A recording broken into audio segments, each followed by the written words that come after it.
Welcome to Outreach Connection, focusing on topics and issues that reach our communities with the love and the power of Jesus Christ. Hello, everyone.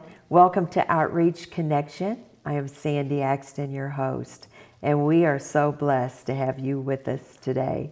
But before I begin and introduce my guest, I would like for us to go to Mark 16 and 15, where the word of God says, "And he said unto them, Go ye into all the world, and preach the gospel to every creature." Today, my guest is Matt Smith, and he is the Development Director at the Salvation Army. And we're going to be talking about some different activities and things going on there, but we're going to really dive into the holiday programs. Matt, it's great to have you today. Well, I'm honored to be here. Thank you. Yeah. So tell us a little bit about yourself. I know there's probably multiple people that knows you and know who you are, but a little bit about how you got started in this position that you hold now with the Salvation Army. Yeah, sure. So I've been with the Salvation Army for 9 years, and I know that surprises a lot of people how time can fly by. But before that, sat in your seat and did a lot of TV interviews, worked for both KHQA, WGEM in the Quincy Hannibal area. Wow. Did that for 18 years, and had been serving on a committee with the Salvation Army, and it was just a moment in life there where it was time, the children needed more attention. I just wanted a little more stable work environment, better hours type thing, and so made the decision to, there was a job opening, not this job, but a job at the, with the development department, and I asked the director at the time, I was like, "What do you think about me coming to work for you?" And she's like, "Oh, absolutely." So that door opened, took that opportunity, and like I said, I have not looked back. I've enjoyed every moment of working for an organization like the Salvation Army. Oh, yes. It's been it's an absolute blessing, not only with the people we help, the people we serve, but just it is a family-first organization, which has been helpful to me personally, but everyone who comes in contact with it, and and I just love the fact that every meeting begins with prayer. Everything we do, we preach the gospel of Jesus Christ and meet human needs in His name without discrimination. That's our mission every day. Yes, every day. Yep. That is awesome. That is so good. So to kick this off, let's talk a little bit about the holiday programs that's coming up, since it's just around the corner. Yeah, Christmas is here for us. It is. Yeah, you all have already started working on that end. So tell us about some of the things that's going to be going on here pretty quick. Well, the biggest thing, as we talk today, will be Christmas assistance. So for those families who are going to need some support this Christmas season, whether it's for food, whether it's for toys for their children, or just personal needs, we're into the final week of getting signed up for Christmas assistance. So that's the most important thing, because we need to know how many families we're going to serve and how much help we're going to need to support those families. And the easiest way to do that is you just register online, and it's saangeltree.org. And if you have children under the age of 18, you just go on there. And what's interesting about this program is you will fill out a form for your children. You will describe something that your child wants, what kind of toy your child's interested in, what your child needs. Maybe it's time for some new clothes, a new coat, a new bedspread, anything like that. And then there'll be a couple other things. And then when you fill out that form, a donor can go to the website and adopt your child and buy specifically for your child, which is an amazing thing. What I also like about it, it's not just for children, it's for seniors 60 plus, can also go and register and choose items they might need. And last year it was interesting. We had, one lady just really needed a new coffee pot, and someone was able to buy that for her. So, how wonderful. So we want to supply some needs there as well for seniors 60 plus. So families with children and seniors, we just encourage you to get signed up, because we want to provide that little bit of extra help to help you get through the holidays. Right. And everyone who signs up then gets a food box. So you go to the site. If you just need a food box only, go to the site and sign up. But no matter what, every family gets a food box with a Christmas meal. It has a ham in it, pumpkin pie, whipped cream, vegetables, some fruit. and Good that's fun to. Christmas dinner. It is. That's the idea. We're going to provide you a nice Christmas dinner. Awesome. That is wonderful. So then if a family then fills out the application and they're more or less adopted out, then where do they go from there as far as the date that collection day, I guess? Exactly. So once you sign up, you will be assigned a time to come. Okay. We will do our distribution on December 14th from the Croc Center. Okay. And so then the family know what time of day they need to come, and then we'll hand them the bag of toys and needs that they requested along with the food box. So it's a really quick process. It'll be a busy day. We'll have lots of families, but for the individual family, it's stop in, pick it up, load you up, and you're on your way. So it's a really quick process.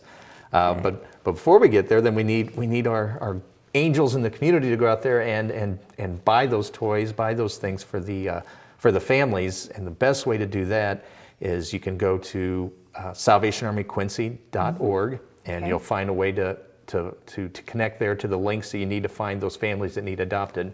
Okay. So you can go online that way, but we also encourage businesses, churches, organizations to put a tree up in their location with these angels' needs on them. Yeah. And then that way the employees, public can come in, grab a tag that has a child on it and shop for it, and then return it to that location, so that way we know the child or senior has been adopted. So it's a great community effort. It's a way to get organizations involved. We love it if businesses can get involved with their employees, but it's a great thing for churches to do, to get parishioners involved, and organizations. They can do a public service with that. So it's a great program, and we love this time of year, being able to help people through the Christmas season. Yes. So Toys for Tots. Now, that's what this is too, then, in that area? So Toys for Tots is another organization that's providing, obviously, toys, and they have a different registration process. So families have to do one or the other. You can't sign up for both. Right. And both of our organizations do cross-check to make sure there's no duplication. But Toys for Tots is the same process. You sign up, and then you'll go on distribution days, which I believe is December 14th and 15th in that area there. And you'll go to their location at the Motorola building, and you will shop for your child. You know, there'll be toys all over the table, and you'll pick them. And what we do then is we come alongside and provide food. So we're still giving food boxes to the families who sign up through Toys for Tots as well. So no matter which organization you pick, you're gonna get a food box. You're gonna get some great toys for your children. So it's a great harmonious relationship. Yeah, they'll have a blessed Christmas, that's for sure. So what about, it won't be too long and we'll be hearing bells ringing too. That's right. That's what everybody thinks of when you think, hey, what's the Salvation Army do? You ring bells. And that kicks off November 17th in both Quincy and Hannibal. And this is where we need volunteers, because this is the biggest effort we have. It's a lot of manpower hours when you think of 8 hours a day for almost 40 days that they were ringing until this year. We don't ring to Christmas Eve since it falls on a Sunday, so December 23rd is our final ring day of the season. So we're a little bit shorter, but best thing to do is go to registertoring.com. You pick where you want to ring, Quincy or Hannibal. You select the location you want to ring in. You select the times, and that's as simple as that. That's it. And you can represent a group. You can adopt a kettle for a day. If you say, hey, our business, our church wants to ring for a day, you just go on there and you just take the whole day, and then internally you decide who's covering what shifts. We don't need to know that part. You just go out and ring, and it is a lot of fun. You like interacting with the public. You're doing a great deed. A lot of times, people will tell us, well, I can't give a donation to the campaign, or I can't give much. $250 is a lot to ask of me. You spend 2 hours at a kettle ringing, you've done more than probably make that donation. That is a huge donation in itself. Giving that 2 hour time to ring bells can do just as much as making a straight out donation. So we appreciate volunteer bell ringers. We do have to have paid bell ringers to kind of cover some shifts. But obviously when minimum wage goes up, that takes a lot out of the Christmas campaign too. We're giving people some jobs, but we also want to make sure we're doing the best with our resources. So volunteers make sure more of the money we raise then goes to the services we offer. That's awesome. That's wonderful. There's another area that you all have that's called Pathway of Hope. Can you tell us a little bit about this? Exactly. So a lot of times through our family services assistance, people come to us in need of food. So our food pantry is serving probably maybe 100 families a month, giving them enough food for 2 to 3 meals or 2 to 3 days worth of meals. Or they come to us and they need help staying in their home. They need rent assistance or utility assistance. So we're able to provide that.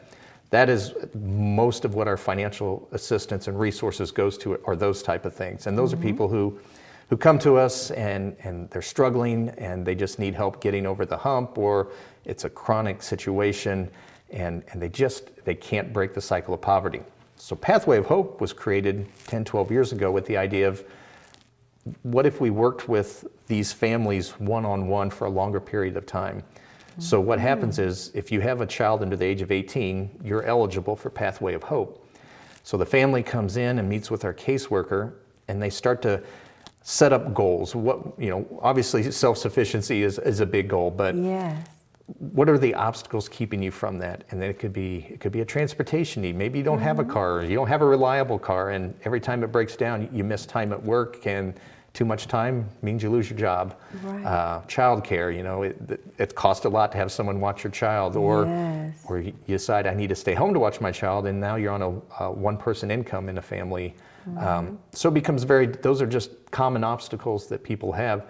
So we sit down and we work with the families, like, how do we get over that obstacle? And the client will work towards that first one, and then we celebrate their achievements, their goals, and then we look at the next obstacle. So they're meeting frequently, at least once a month for about a year, and we're just walking alongside them. We're giving them encouragement. A lot of times that's all they need. They need a partner to just give them the boost. And so what happens is, after a year's time, we've seen such success of families who are now able to land a full-time job with benefits. Wow. Vacation time, health insurance is a big one. Yes, being able to definitely. have that opportunity, and finding what they can do with their children. So once they start having success, the children see that, and the children grow up in an environment of success, and suddenly they don't become reliant on having to have services provided for them. They've grown up successfully. They see, hey, mom and dad worked really hard, I can work hard. Right. And we break that cycle of poverty. So it's a Yeah. small step. You hit a limited number of people, but it makes a huge difference. So Pathway of Hope has been very successful through our Quincy and Hannibal programs, and we love the opportunity that we can provide families. Yes, that is very much needed type of program, like you said, to break that cycle of poverty. Yeah, I mean, with just being able to reach out. It doesn't mean they don't need us anymore after they graduate. Right. They may, we're not talking that we're great now. There's going to be struggles. They may need to come to us for some assistance with food pantry once in a while, or some other assistance. But now they have that roadmap to keep being successful. They've found a stable housing, and once we get them into stable housing, and we've lined them up with a job that can work for them, and maybe some childcare. We've helped with transportation, and we have other agencies come alongside too to provide some of those things. It really does change lives. Yes, and so talking about the housing also, how about the shelter that Salvation Army provides? Yeah, our shelter is our biggest expense, but it's also our biggest need in the community. It started early. If you look back early in the year, we were a 14-bed shelter when it was first built, for men, women, and families. We had 2 rooms, and we've seen children in our shelter when families are struggling. So it's always difficult to see a young child in there, but it happens.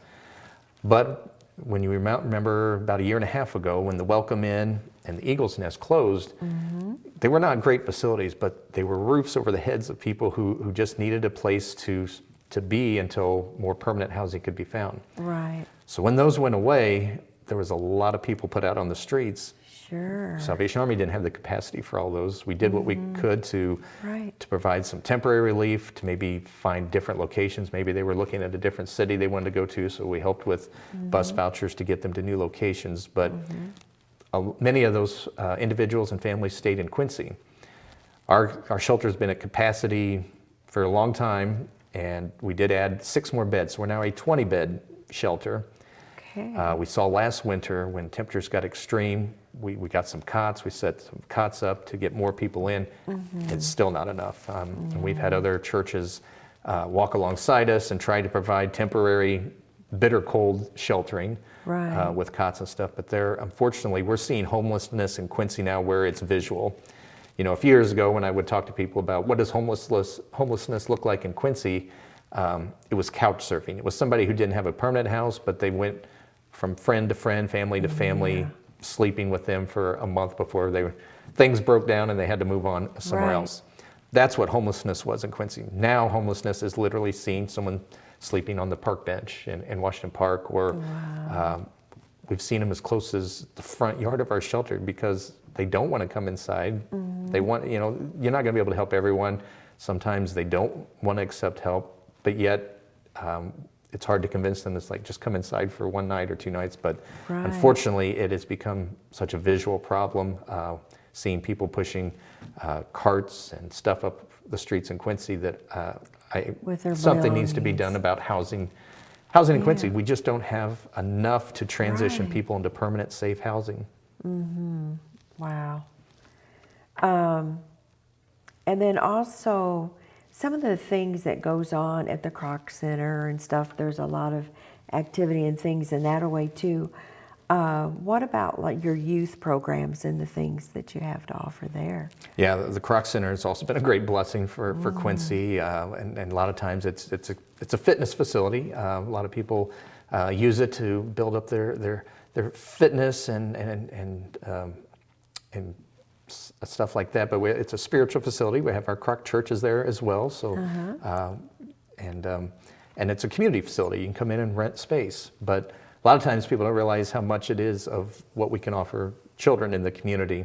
And we have several programs like that. First, during the school year, we have Kroc Academy, an after-school program that offers some tutoring, some physical activity, some Bible studies, a little bit of everything for a couple, 3 hours after school every day. So we love that program. It allows families to know that their children in a safe space. During the school year, school's out a lot, and we want to make sure those working families aren't having to forcibly, take a day off because the kids are home. So we have schools out day camps. So we provide a full day of camp for those families who need a place for the children to go once or twice a month because there's no school that day or bad weather. The school got canceled, but mom or dad still has to get to work themselves. Right. We offer that opportunity. So that's something we provide as well. And then in the summer, we have day camp at the Kroc, and that runs from 9 to 11 weeks, depending on the length of the summer. And kids come every day, every week, and we provide lots of activities, field trips, Bible lessons, physical activity, go swimming, do things in the gym. So it's a full day of activities all summer long. And this past summer, we became a feeding site too. So not only do we feed the kids in the program, but kids in the neighborhood can come to the Kroc Center for a free meal. No questions asked. Anyone under 18 is able to come and make sure they get at least one healthy meal. Good Because meal. when there's no school, a lot of times kids rely on that breakfast or the lunch as their main meal of the day. So being able Right. to offer this opportunity is a wonderful thing. And Yeah. then the Salvation Army has always been known for summer camps, and we still have that opportunity too. Down in Bourbon, Missouri is Camp Mahaska. And so for those kids who never get out of Quincy or never get out of a city setting, can go stay in the outdoors for a week, and it's always an amazing experience. And it's only, I believe, a $25 charge. We take care of the other charge and other fees, and it's just a wonderful opportunity to get out in nature. And I can't say they're roughing it. These are very nice cabins. They're in air conditioning. It's not like camping summer camps of old. Or in a tent. It is a very nice camp, and it's got zip lining, fishing, rowboating. Wow. So we still have that opportunity as well for children. That is phenomenal. That is so neat. So what about, for just a moment here, we were talking about the need of for the Christmas and so forth. What are some of the needs possibly that Salvation Army has that people, if they would say, I really want to donate to that or that program, what are some of the needs out there that others could connect with the Salvation Army in that way. Yeah, exactly. I mean, obviously, as we talk, shelter is our biggest need because it's our biggest expense. Not only providing meals for those who are staying with us, keeping lights on and stuff throughout the summer and the winter.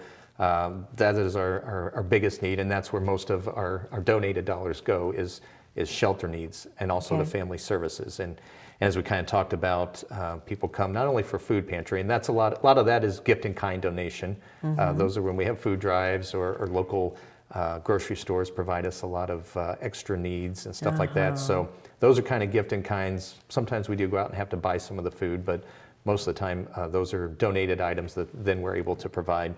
But when it comes to needing rent money, needing utility money, prescription money, transportation vouchers, then we have a budget for that as well to help provide those needs. So those are when you say, how do I help the Salvation Army? Where does my money go? Right. That is where your money is primarily going, is to help our family services and sheltering. We do apply for grants to cover some of that or to do specific programming. We do get some government grants for housing. Rapid rehousing is a big one, that we can put somebody straight from the street into housing rapidly thanks to this money that we get. And Wonderful. so that is a big benefit. But as I said, it's hard to find that housing. Right. If we just need to find where to put somebody up, because these are people who are not used to having a place of their own. So there's a transition part there. There's some landlords that are a little leery about turning their house over to someone who's not used to taking care of a place, and they're learning how to live on their own. So there's a lot of education that goes into it. We try to provide a lot of life skills training, budget training, and stuff like that as they make that transition. So there's a lot of needs. But we are an organization that we try to cover as much as we can. We rely on a lot of support from other agencies, and we do a lot of referrals for things we can't do, but we can work with many donors on what their passion is, of what they want to help. And maybe it is the youth programming, and maybe we can direct their money towards that, or a specific program on the other side. So we work with the donors in that way too, just to make sure they feel like they're addressing their biggest passion, if it isn't something that we generally do. So what about volunteers overall, even there at the Kroc Center or wherever? Is there any places or programs that others can connect to in that way? Yeah, it's more than just bell ringing. The biggest opportunity usually is through our family store. Volunteers come in and help sort the donations, sort the clothing. So we have a lot of hired workers through the store, but volunteers keep it going because a lot of people make donations, which is wonderful because then we're able to turn around and sell them at our family store, and then those proceeds help support our shelter. So it is a nice continuation there. So volunteers are usually needed at the family store. Sometimes we can use them at our family services, whether it's in the food pantry. A lot of times we need help at the reception desk, just someone there to take phone calls, to help with our clients as they come in. That's always a big need. If someone just wants to spend a day or two a week, just sitting at the reception desk can make a big difference as well. And then we have events throughout the year that volunteers are needed. But we love our volunteers because they really do put in a lot of time and effort to help us not only stretch our dollars, but stretch our resources. And there's always anything like that. There's always such a need, and there's so many people that's just like you said. I just want to give a couple of hours a day or something, and being able to connect, and that's fulfilling to them on that end too, and knowing that they're needed, and how that they bless that program in that way. So we're getting close to the end of our program already. And so let's just kind of review quickly here, maybe a little bit about the bell ringers and where they need to go sign up, and our Adopt a Family program in getting Christmas out to them. Yeah, because Christmas is upon us, and one thing we didn't really touch on is there is a difference between Quincy Salvation Army and Hannibal Salvation Army. So Quincy Salvation Army serves Adams, Brown, and Pike counties, in Illinois. The Hannibal Salvation Army serves 5 counties: Marion, Rawls, Shelby, Lewis, and Monroe. So we have the Adopt a Family, Adopt an Angel in Quincy, and that sign up was saangeltree.org. Okay. Now, on the Missouri side, we do partner directly with the Toys for Tots organization of Northeast Missouri. Okay. So what toys we collect goes directly to them. And then on, I believe it's Wednesday, December 13th, is distribution day in Hannibal. And that's where Salvation Army comes, and we give food boxes to every family that has signed up, and then Toys for Tots has the toys boxed up, and you come through the drive-through, you get your box, you get your toys, and you're ready to go. So to sign up on the Hannibal side, you can either come through the Hannibal Salvation Army or Douglas Community Services and get signed up that way. It's there's links on, I believe, Facebook and both web pages. So it's a different sign up and it's a different type of distribution, but it's meeting the needs in both locations. And as far as bell ringing goes, that kicks off in both locations. They're 2 separate campaigns, so we're kind of busy on both sides of the river, but Quincy has its own goal and campaign, and Hannibal has its own goal and campaign. So we need the volunteers and bell ringers on both sides to help us meet that. And both sides can go to registertoring.com to pick their location and their time and their day, and it means a lot to us. We really appreciate anybody who can give us at least 2 hours out of the Christmas season to ring bells. Right, that is wonderful. Do you know or have any idea of how many locations that there are bell ringers that set up? Yeah, it's dwindling. It isn't what it was even 4 or 5 years ago. We used to, I think, have 16 locations. In Quincy, we're down to 7. Just because of businesses have closed, and some new retailers they don't allow any organizations to do anything in front of their stores. So we have 7 locations. We have the Hy-Vee stores help us out in Quincy. Sam's Club, Walmart are our biggest locations. Yes. And so Neiman's is a good location. So we have those, and they're all on the website. So a lot of times you want to pick an indoor location. So you want to find that. So depending on what time of December, again, December, you may not get the warmest of days. Right. But we still need those bell ringers. We do.